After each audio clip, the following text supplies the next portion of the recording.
Hello students. So today's video is about TCP control field. जो TCP की control field है उसके बारे में हमारी वीडियो है, जिसको हम फ्लैग्स फील्ड भी कहते हैं। उसमें 9 फ्लैग्स होते हैं। सो हम पढ़ते हैं the control field in a TCP transmission control protocol segment, also known as the flags field, consists of several control flags or flag that manages the state and control the behavior of the TCP connection। वो control करता है और manage करता है state TCP के connection की। These flags plays a crucial role in the establishment, maintenance and termination of TCP। ये एक इम्पॉर्टेंट रोल प्ले करता है establishment, maintenance and termination TCP की कनेक्शन की। TCP की कनेक्शन की establishment, management, maintenance, and termination, as well as in data transfer operation. The अब हम इसको डिटेल में पढ़ते हैं। TCP control flags, the control fields is 9 bits long and include the following flags। इसमें ये सारे flags आते हैं, जैसे urgent, acknowledgement, push, reset, synchronize। अब ये हम लोग डिटेल में पढ़ेंगे। Urgent pointer field significant indicates that the urgent pointer field is significant, used to prioritize urgent data that needs immediate processing। Urgent किस लिए यूज़ होता है? एज इसके नाम से शो हो रहा है अर्जेंट है, हम इसमें प्रायोरिटाइज कर देते हैं डाटा को जो कि हमें जिसकी हमें इमीडिएट जल्दी प्रोसेसिंग चाहिए होती है। When set the urgent pointer field specifies the position of the urgent data, वो उसकी पोजीशन को स्पेसिफाई कर देता है और उसको प्रायोरिटाइज कर देता है ताकि वो जल्दी उसकी इमीडिएट प्रोसेसिंग हो। The next one is acknowledgement field significant.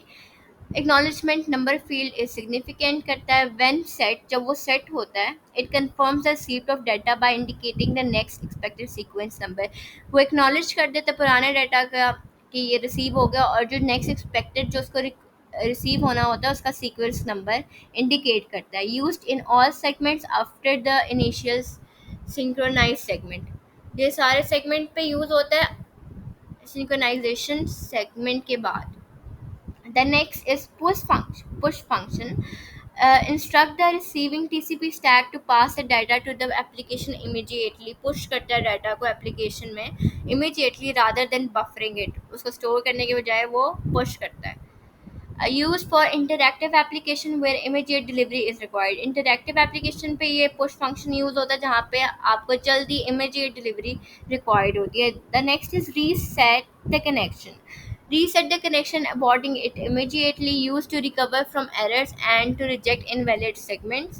recover और एरर से रिकवरी के लिए यूज होता है और रिजेक्ट करता है इनवैलिड सेगमेंट्स को। When set it informs the receiver that the connection should be terminated and reestablished if needed. वो इन्फॉर्म करता है रिसीवर को कनेक्शन टर्मिनेट हो और रीस्टैब्लिश हो अगर ज़रूरत है तो। The next is synchronized sequence number, indicates a connection by synchronizing sequence number between sender and receiver, used in the first step of the three-way handshake। When set, it indicates the initial sequence number। initial sequence number को वो indicate करता है कि हमें first sequence number, हमें first packet कौन सा receive हुआ है, ताकि सीक्वेंस नंबर को हम लोग मेंटेन कर सकें for the reliable delivery। The next is finish, no more data from sender, indicates that the sender has finished sending के सेंडर ने जो सेंडिंग डाटा है वो ख़त्म कर दिया, फिनिश कर दिया, कंप्लीट कर लिया and wants to close the connection, और वो अब अपना कनेक्शन को बंद करना चाह रहा है। Use in the connection termination process, ये कनेक्शन को टर्मिनेट करने के लिए यूज़ होता है। When set it signifies the end of data transmission from the sender. वो सिग्निफाई करता है कि सेंडर की साइड से डाटा एंड होना चाह रहा है। ECE echo indicates that the TCP peer is ECN, explicit congestion notification capable, used to echo back congestion information received from the network, set in response to receiving a packet with the CE congestion experience bit set। CWR congestion window reduced indicates that the sender has reduced its congestion window size as a result of congestion being detected, used to signal congestion control measures taken by the sender। The next flag is NSECN Non-sum, used for ECN non-concealment protection, ensures the integrity of ECN marking in the presence of potential tampering. ये visual representation है TCP की flags की, control flags की। Source port, destination port, ये सारा वहाँ पे आता है, और यहाँ पे विंडो साइज के साथ ये कंट्रोल फ्लैग्स आते हैं इस जगह पे। यहाँ पे ये टीसीपी के सारे फ्लैग्स होते हैं जो कि कंट्रोल कर रहे होते हैं। ये आगे उनके फंक्शंस हैं जो कि हम पहले पढ़ चुके हैं। If you want to read you can. So that's it for the video.